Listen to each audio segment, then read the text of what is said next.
Life is a mysterious thing. It is a phenomenon, and every human being endeavors to try and live the best life possible.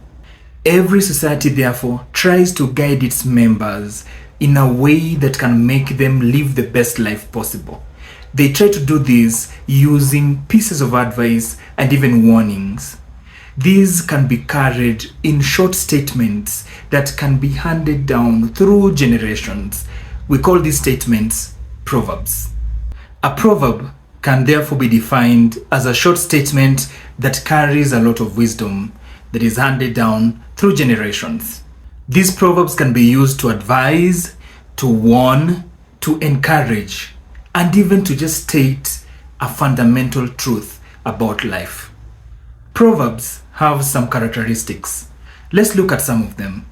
The most obvious characteristic of proverbs is that they are short and brief. When you say a proverb such as, "A watched pot never boils," very short, "A watched pot never boils," you're done.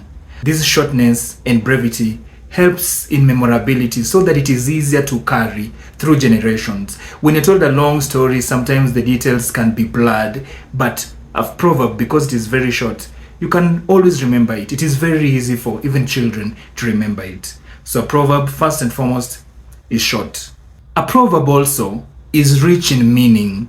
So when you say "a watched pot never boils," there is that kind of surface meaning, but then you have a deeper meaning. There's inference that is made about life. So it uses figures of speech also as a characteristic. So the richness in meaning is also brought out by the third characteristic, which is figures of speech. So you will find in Proverbs things like metaphors and similes. So Proverbs are short, they're rich in meaning, and they also have these metaphors, similes, figures of speech that give them this kind of richness. The fourth characteristic of Proverbs is that they have some two parts. They can be divided into two parts. The first part is called the proposition, and the second part is the completion. It's almost like the proposition gives us an idea, then the completion completes the idea.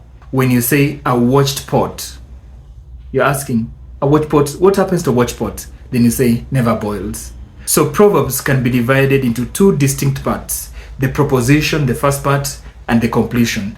Most of the time, the proposition and the completion are divided by a comma, so it's sometimes very easy to know them. But when there is no comma, just look at the idea that is being proposed and then being completed. Proverbs also have this characteristic of carrying the philosophy of the community. In short, through a community's proverbs, we can tell what they stand for. If you're being told, "Hurry, hurry has no blessings," it means that this community actually values patience. So from a proverb, you can pick these kind of ideas that the community stands for. Another characteristic of proverbs is that they're used in specific use cases, meaning that a proverb is very specific in the situations when they are going to be used. If someone did something in a hurry and now they are suffering the consequences of being hasty, then you can be told, "Hurry, hurry has no blessing." You can also tell someone this before they do that thing that you think is going to make them suffer. Also, when someone needs encouragement, they're going through a very tough situation, and you're trying to tell them that this is going to end and the end is going to be okay. Then in this case, you can tell them that every cloud has a silver lining, telling them that just hang in there, it's going to be all right. So every proverb has a very specific use case. Let us now look at the stylistic devices that are used in proverbs. The first stylistic device is alliteration. And as we've seen before, alliteration is the repetition of the initial consonant sounds in words that are close in a line. In this case, a line or a sentence in a proverb. A proverb such as, "He who laughs last laughs longest." Then you have the repetition of this la la la la la, l in laughs, l in last, and l in longest. This is actually alliteration because the initial consonant sound is repeated in words that are close. Another stylistic device that we find in Proverbs is what we call parallelism. In parallelism, you see that the different parts of the proverb, the proposition and the completion, are almost the same length, and they tend to carry the same weight somewhat. So they are parallel in some way. In the proverb, Hasira, hasara. You find that the first part is hasira, then the next one is hasara. The same kind of weight on both sides. Proverbs also have this very unconventional form of rhyme where a word somewhere in the middle of the line is going to rhyme with a word at the end of the line, especially the Swahili proverbs. An example, asiyekuwapo na lake halipo, meaning that the kuwapo part and the alipo part, they actually rhyme because of the popo. We also have assonance in Proverbs.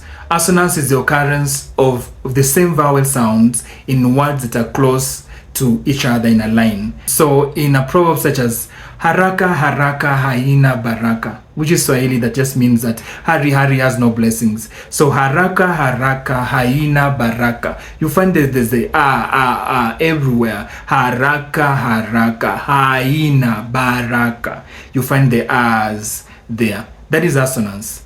Assonance, alliteration, and even this rhyme that we've seen, all of these, they actually make these proverbs memorable and easy to remember so that they can be carried and handed down through generations. Proverbs can also carry allusion, and allusion is just a way of talking about things that you believe that the audience already have an idea of. An example of the proverb such as ukistaajabu ya Musa utaona ya Firauni. It simply means that Musa is Moses and Firauni is Pharaoh, the Pharaoh, and it simply means that the audience should be already aware of the story in the Bible of Moses and the way he liberated the Israelites from the Egyptian bondage. And so there are so many things that you might want the audience to have known before you do a proverb.